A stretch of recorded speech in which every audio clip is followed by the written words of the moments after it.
বাংলাদেশ জাতীয় দল বিরোধী পৌরসভা আয়োজিত আজকে অনুষ্ঠান সম্মানিত সভাপতি জনাব মোহাম্মদ লিয়াকত আলী, সভাপতি পৌর বিএনপি বিরোধ স্বাস্থ্য বিভাগ সম্পাদক জেলা বিএনপি।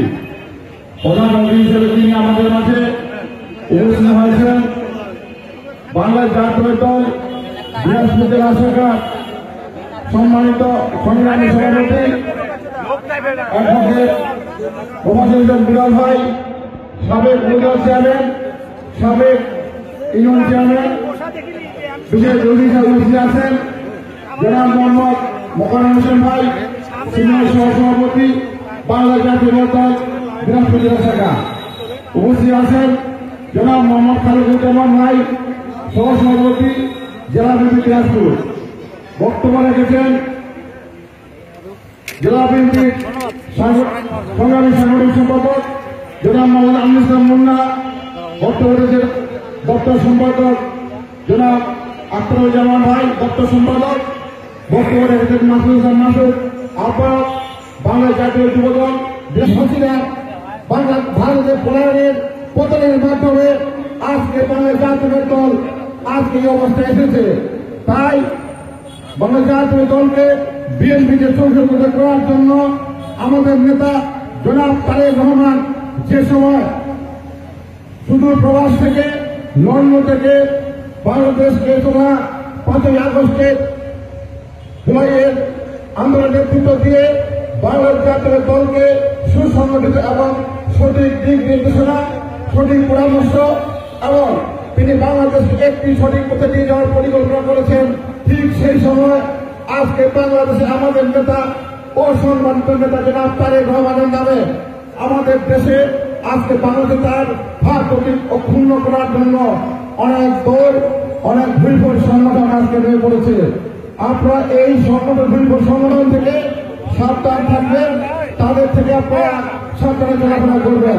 কারণ আজকে জনাব তারেক রহমান একজন অসংগত নেতা, যিনি আজকে বাংলাদেশকে আগামীতে একটি সুন্দর দিক নির্দেশনার মাধ্যমে, ব্যক্তিত্বের মাধ্যমে সুউচ্চ জায়গায় নিয়ে যাওয়ার চেষ্টা করেছেন। ঠিক সেই সময় বাংলাদেশের ষড়যন্ত্রকারী, বাংলাদেশকে নিয়ে যারা অতীতে ষড়যন্ত্র করেছে, তারা আবারও মাঠ পর্যায়ে তারা আবারও এই আমাদের নেতা জনাব তারেক রহমানের স্বপ্নকে ভূমিষ্ঠ করার জন্য চেষ্টা করছে। তাই আজকে বাংলাদেশ জাতীয় দল সারা দেশে সদস্য সমাবেশ শুরু করেছেন। আজকে উপজেলা পৌরসভা আয়োজিত আমি সকলে যারা উপস্থিত হয়েছে সকলকে ধন্যবাদ জানাবো এবং আমি বলব আমরা শৃঙ্খলার মধ্যে বিচক্ষণতার সহিত এবং সুপরামর্শের সহিত নেতৃত্বে আমাদের জেলা নেতৃত্বের নির্দেশনা আমরা আজকে বিজেপি পৌর শাখা যে সংগ্রাম ফোরাম আমার সঙ্গে পথ প্রদান শুরু হয়েছে, নিয়ন্ত্রণ আমরা সংগ্রহ করব।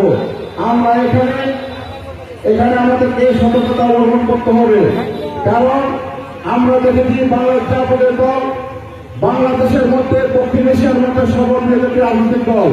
এই দলের নেতা কর্মীর হাজার হাজার লক্ষ নেতা কর্মী নেতা কর্মী আজকের আমাদের জনাব তারেক রহমানকে সম্মাননা জানার জন্য দেশে আর বেশি অপেক্ষায় আছেন। তাই বাংলাদেশের বিএনপিকে নিয়ে ষড়যন্ত্র চলছে, এই ষড়যন্ত্র আমাদেরকে মোকাবেলা করতে হবে, প্রশ্ন থাকতে হবে। সদস্য পদ সংগ্রহ, নতুন সদস্য পদ এবং নবায়ন আমাদেরকে সতর্কতার সহিত করতে হবে। এই নবায়ন করতে গিয়ে আমরা যেন আমাদের ফেসিস্টের কোন সদস্য এখানে প্রবেশ করতে না পারে, অনুপ্রবেশ করতে না পারে এবং আরো যারা ভুলপুর সংগঠন আজকে আমাদের নেতা জনাব তারেক রহমানের নামে বিভিন্ন রকম কুৎসা ছড়াচ্ছে, ঘটনা ছড়াচ্ছে, তাদের থেকে সতর্ক থাকতে হবে। তারা যেন এই সংগঠনের মধ্যে আবার সদস্য সংগ্রহ করতে না পারে, এই সতর্ক রেখে আমাদেরকে আমাদের কার্যক্রম চালিয়ে যেতে হবে। সেই সময় আমি বলতে চাই, আগামীতে বিএনপি জনগণ ইচ্ছাকৃত হয়ে বাংলাদেশে আগামীতে আরো নির্বাচন নিয়ে চলছে। সেই নির্বাচন তারা বিভিন্ন রকমের ফর্মুলা দিয়ে, বিভিন্ন ক্রিয়ার আর অনেক রকমের বিভিন্ন রকমের কথাবার্তা, বিভিন্ন রকমের ফর্মুলা দিয়ে তারা কথা বলে আজকের নির্বাচনটাকে তারা পিছিয়ে দেওয়ার জন্য একটি আবারও ফ্যাসিস্টকে বাংলাদেশে প্রতিষ্ঠিত করার জন্য ফ্যাসিস্ট আওয়ামী লীগকে আবারও বাংলাদেশে প্রতিষ্ঠিত করার জন্য সেই পায়টা তারা আবারও করতেছে। আমরা বাংলাদেশ জাতীয় দল যতক্ষণ পর্যন্ত বাংলার মাটিতে অবস্থান করছি এবং আছি, আমরা এই ফ্যাসিস্ট এবং ফ্যাসিস্টকে সহযোগিতা করতেছে এই ষড়যন্ত্র আমরা কোনোদিনও সফল হতে দেব না। আমরা সকলের সাথে দোষাত করবো। তাই সকলকে আগামীতে সকল আন্দোলন সংগ্রামে ফ্যাসিস্ট এবং ফ্যাসিস্টের দর্শক যারা এখনো ভালো অবস্থান করছেন তাদের বিরুদ্ধে সকল আন্দোলন সংগ্রামে সদস্য থাকার জন্য প্রস্তুত থাকার জন্য সকলকে আহ্বান জানাচ্ছি। সেই সঙ্গে আমি আমার বক্তব্য না বানিয়ে এখানে আমাদের জেলা সভাপতি আছে এবং গত কালকে যে আমাদের মাইলস্টোন স্কুল মাঠে যে দুর্ঘটনা হয়েছে সেই দুর্ঘটনার যারা মৃত্যুবরণ করেছে অসংখ্য শিশু এবং মানুষ তাদের প্রতি সম্মান জানাচ্ছি এবং আমাদের জেলা কার্যালয়ে দোয়া খায়ের আছে এই ঘটনাকে কেন্দ্র করে। তাই অনুষ্ঠানটি সংযুক্ত আকারে করার জন্য আমরা চেষ্টা করেছি। এখানে আমাদের অনেক বক্তব্য দেওয়ার স্থানীয় অনেক বক্তা আছেন যারা বক্তব্য দেওয়ার জন্য প্রস্তুত আছেন, একটু দিতে পারেন। আমরা তাদেরকে সুযোগ দেওয়ার কারণে আমরা আন্তরিকভাবে দুঃখিত। এবং সেই সঙ্গে আমি আমার জেলা নেতৃবৃন্দ যারা তাদের মূল্যবান সময় নষ্ট করে আমাদের মাঝে আছে